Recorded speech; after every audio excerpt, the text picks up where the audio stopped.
Radio Claret América, transmitiendo por internet, con estudios y oficinas en el 205 al West de la Monroe Avenue en Chicago, Illinois, quinto piso, con teléfono 1844-526-3767.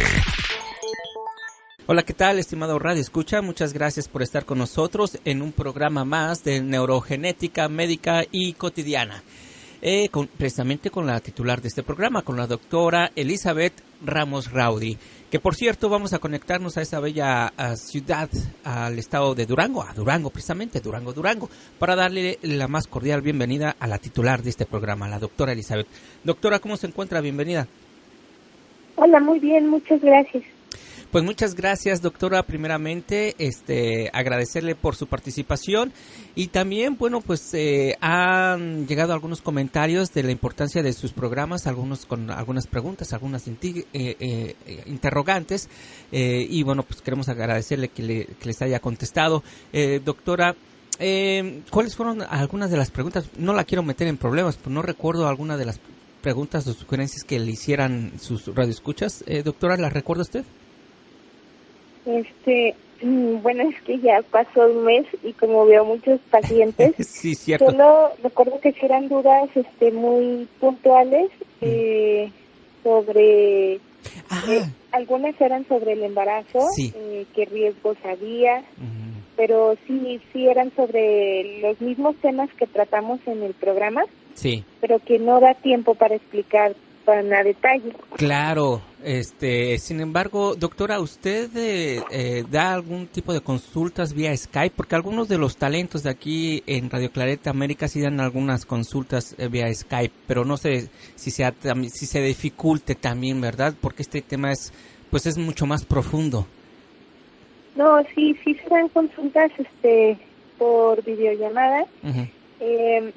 Hemos tenido pacientes de Paraguay, de Guatemala, de Ecuador, de algunos otros países. De Estados Unidos es un poco más frecuente, que a veces tienen familiares y vienen a visitarlos y aprovechan para que la consulta sea presencial.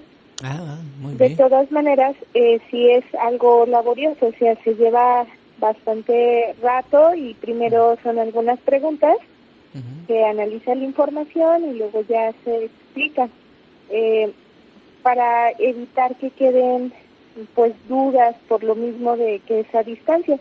Pero si recordamos que en en México y en Estados Unidos existe esto que se llama telemedicina para los casos en que el paciente realmente no puede acceder directamente a la valoración médica, entonces es algo similar. Qué bien, muy importante.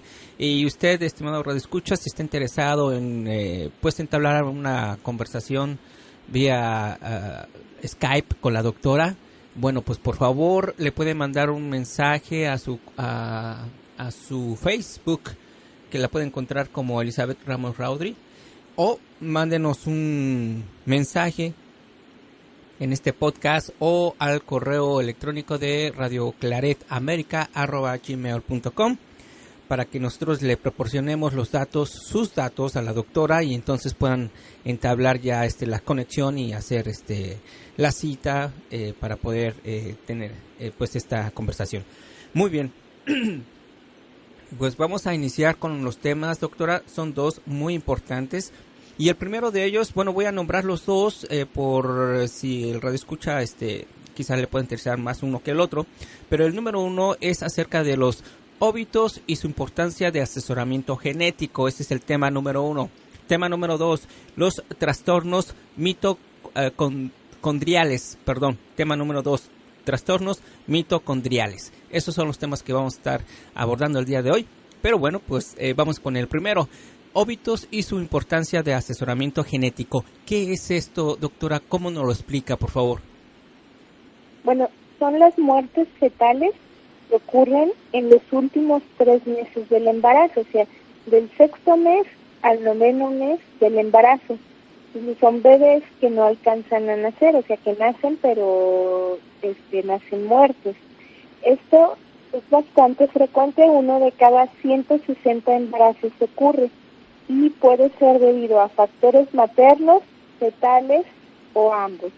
También dentro de los factores maternos, pues podemos mencionar como factores de riesgo la obesidad, la edad materna avanzada, o sea, más de 38 años en adelante, tabaquismo, diabetes, hipertensión.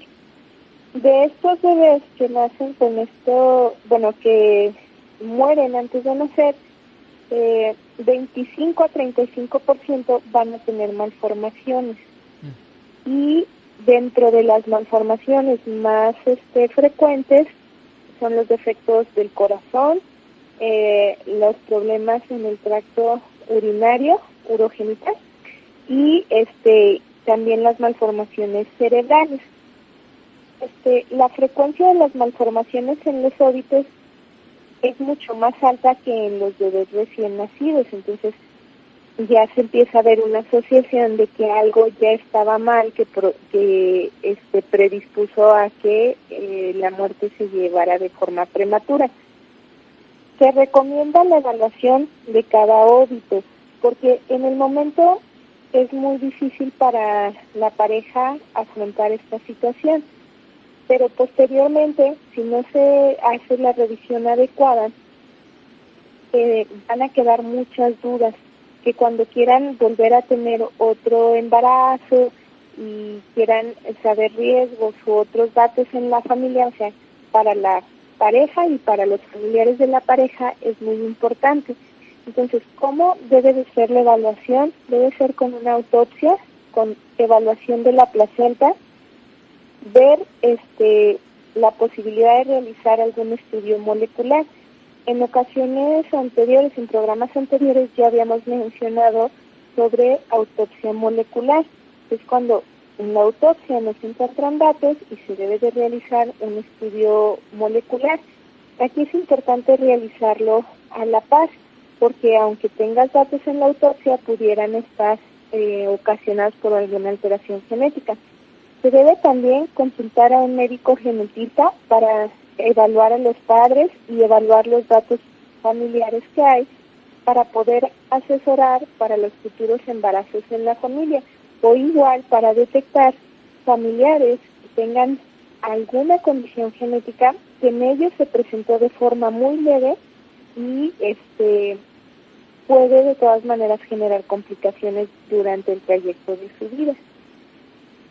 Pues interesante lo que nos está explicando, doctora. Muy importante también en los puntos que acaba de señalar, cuáles son los factores que proporcionan o los factores que son que afectan precisamente o dan paso a estos óbitos y su importancia de asesoramiento genético, los cuales, pues, híjoles, es casi son los factores comunes de cualquier enfermedad, ¿verdad? Como por ejemplo el exceso de tabaco, el exceso de peso.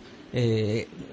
No estaba yo tan seguro que el exceso de peso también pudiera contribuir a esto. ¿Por qué el exceso de peso, doctora? ¿Podría ser un poquito más específico en eso? Sí, bueno, es que el peso, la obesidad como tal y particularmente la obesidad mórbida puede generar en los bebés cardiopatías.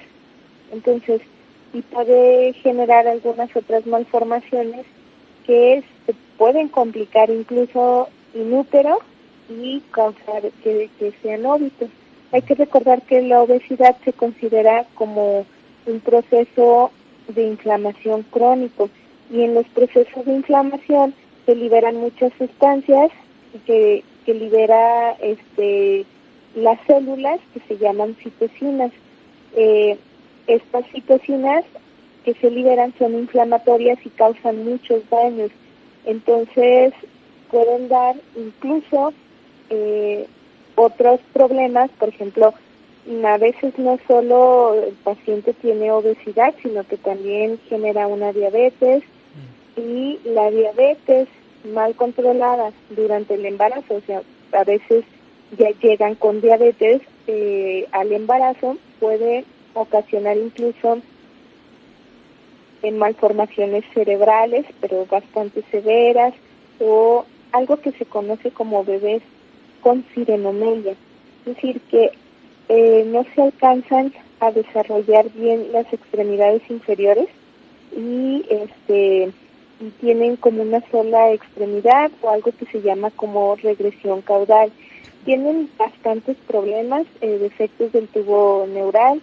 Por ejemplo, el riesgo de una persona que tiene durante el embarazo una diabetes mal controlada, pero que ya llegó con ella al embarazo, es decir, no es una diabetes gestacional, sino que ya tenía diabetes y está complicada, le da un riesgo de 211 veces más para defectos del tubo neural en comparación a alguien que no tiene diabetes durante el embarazo o que tiene una diabetes pero está controlada sus cifras de glucosa.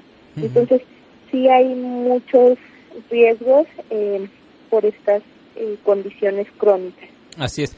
Doctora, me pongo yo a pensar como si en estos momentos nos estuviera escuchando una mamá o alguien que quisiera convertirse ya mamá, ¿verdad? Que tiene sus planes en eso, pero que desafortunadamente, pues tiene el sobrepeso. Y decide ella bajar de peso, pero tomando pastillas. ¿Eso podría afectar también a la hora de querer, una vez de que haya logrado un peso saludable, esas pastillas que consumió podría afectar al bebé? Es que depende qué contenían esas pastillas. No todas son saludables, ¿verdad? Sí, depende de qué contenían las pastillas. Es muy importante que se intente planear los embarazos. Uh-huh. Eso es muy importante porque te permite prepararte físicamente para pues poder ofrecerle lo mejor a ese bebé. Sí. También es importante que, aunque sea planeado o no planeado el embarazo, se acuda a las consultas regulares con el médico ginecólogo y también con un genetista. Con el genetista es mejor durante los primeros meses del embarazo. Hay mucha información que requieren saber las embarazadas que no se les puede brindar la formación del ginecólogo, y esta información les ayuda a prevenir malformaciones en los bebés. 1 de cada 3 malformaciones se puede evitar. Entonces, de todos los niños que nacen con malformaciones, ya sea a nivel del corazón, a nivel de los bracitos, etcétera, la tercera parte de ellos debió de haber nacido sano, sin ninguna malformación, porque se podía evitar. Qué interesante. Una pregunta más y concluimos con este tema, doctora, porque todavía nos falta uno más. Pero ¿qué pasa si la mamá,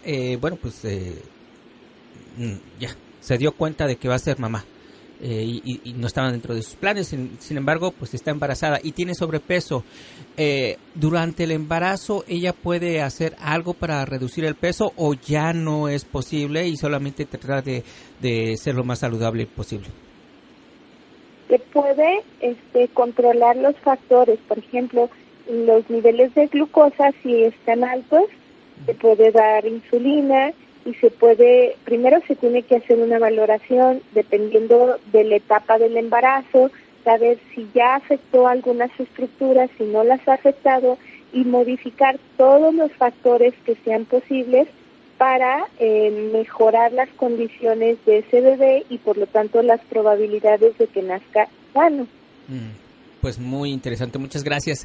Si tiene más preguntas, usted, estimada o estimado Radio Escucha, por favor, mándenos un mensaje a través de este podcast o a través de la página al correo electrónico radioclaretamerica@gmail.com o encuentra a la doctora Elizabeth Ramos Raudry a través de Facebook. Segundo tema es los trastornos mitocondriales. Mitocondriales. ¿Qué es esto, doctora? Bueno, nosotros en las células tenemos como pequeñas fabriquitas y esas fábricas se llaman organelos. Se encargan de funciones muy específicas de las células, es decir, como si la célula fuera una ciudad y los organelos fueran sus fábricas. Y dentro de estos organelos hay uno muy importante que son las mitocondrias. Las mitocondrias se encargan de producir la energía. Entonces, y también de la oxidación de los ácidos grasos. Tienen funciones muy específicas las mitocondrias. Sin embargo, estas tienen su propio material genético, porque se supone que vienen de la unión de una bacteria hacia un organismo unicelular, y entonces, como les resultaba muy benéfico, porque la mitocondria podía, o sea que en este caso sería como la bacteria, podía generarle más energía a esa célula, se creó un mecanismo de simbiosis. Bueno, esa es la explicación así más científica y corta que puedo darles sobre las mitocondrias. Pero aquí el punto es que las mitocondrias nos van a producir energía y pueden tener alteraciones en el DNA de estos organelos o en el DNA que se encuentra en el núcleo de la célula, que produce algunas proteínas que actúan directamente en esas mitocondrias. ¿Cuándo podemos sospechar de trastornos mitocondriales? Bueno, es muy diversas las manifestaciones que llegan a presentarse, pero una muy característica es la fatiga, porque la fatiga ante el ejercicio físico, porque como ya les menciono, se encargan de producir energía. Entonces, si algo está fallando, no van a producir la energía suficiente que requiere el músculo o el tejido o el organismo completo de la persona que tiene estos problemas. Entonces, es importante saber que otros datos, dentro de los datos pues más severos también para pensar en estos trastornos, está la epilepsia, problemas de aprendizaje, infartos cerebrales, que es lo que comúnmente llaman embolias. También algunos datos como pérdidas auditivas, problemas del corazón, o que haya debilidad muscular principalmente, y problemas oculares. Es muy diversa la gama de presentaciones que tienen los trastornos mitocondriales, pero es importante porque generalmente no dan malformaciones físicas. Entonces son pacientes que presentan varias enfermedades sin alguna malformación y que pocas veces se sospecha de algo genético. Ahora, no todos se presentan en la infancia. Algunos la van desarrollando los síntomas durante la adolescencia o incluso en la etapa adulta. Entonces, consideran que a veces consideran que es parte como de un proceso de envejecimiento, el que se sienten más fatigados o que van apareciendo algunas otras enfermedades. Por eso es muy importante que ante dos o más síntomas, dos enfermedades distintas, se consulte a un médico genetista para descartar que se trate de alguno de estos problemas mitocondriales. 1 de cada 5,000 personas va a tener alguno de estos problemas. Entonces, sí es importante, esta es la frecuencia que se describe, pero hay que hacer mención que en muchas ocasiones las personas tienen algunas enfermedades y no llegan a ser diagnosticadas correctamente o fallecen a veces con diagnósticos erróneos o ni siquiera fueron a atenderse. Entonces pudiera ser aún más alta la frecuencia, así que vale la pena descartar que sea una condición genética o corroborarla e iniciar el manejo adecuado. Híjole, pues de verdad que es que muy interesante el segundo tema, que son trastornos mitocondriales. Bueno, todavía nos quedan un par de minutos más, doctora, pero pues la pregunta que ya es de costumbre, ¿cómo nosotros podemos evitar estos trastornos, doctora? No se pueden evitar como tal porque ya están genéticamente determinados. Lo que podemos hacer es evitar las complicaciones severas. Por ejemplo, en algunos de los síndromes genéticos, pongamos un ejemplo de un síndrome que predispone a glaucoma crónico. El glaucoma es el aumento de la presión intraocular. Entonces, cuando aumenta la presión en el ojo, va a dañar el nervio óptico y con el tiempo se va a llevar a una ceguera. Entonces, si se diagnostica a tiempo, nosotros no podemos evitar el que tengas glaucoma por alguna condición genética, pero podemos evitar el que quedes ciego por glaucoma, porque el glaucoma crónico tiene un tratamiento, es simple, es una pastilla diaria y eso te va a evitar el que quedes ciego por glaucoma. Entonces, es muy diferente el tener glaucoma y poder continuar con tu vida normal, porque tu visión se está preservando. Por eso la importancia de ver que la genética es preventiva también, o sea, te explica lo que tienes en el momento, pero te adelanta y te previene complicaciones importantes. Definitivamente es importante, información vital para muchas personas que podrían tener una mejor calidad de vida si se tiene esta información correctamente. Doctora, pues estamos por concluir su programa, pero ¿algún mensaje que tenga usted para sus radioescuchas? Una de cada 17 personas presenta alguna condición genética. Las condiciones genéticas no son raras como siempre lo pensamos. Entonces, vale la pena descartar si uno tiene o no alguna condición, porque esto mejora la calidad de vida e incluso la puede prolongar. Pues ahí quedó. Muchas gracias, doctora. Le queremos agradecer su amable participación y también de esta información que nos proporciona a través de los micrófonos de Radio Clareta América y a través precisamente también de su programa Neurogenética Médica y Cotidiana. Muchas gracias, doctora. Gracias a ustedes. Y a usted, estimado Radio Escucha, muchas gracias por su amable sintonía. Mi nombre es Jorge Salazar. Esperamos contar con su presencia, su apoyo la próxima semana en un programa más de Neurogenética Médica y Cotidiana con la doctora Elizabeth Ramos Raúl. Por el momento, le mandamos un fuerte abrazo. Cuídese mucho. Hasta la próxima. Radio Clareta América.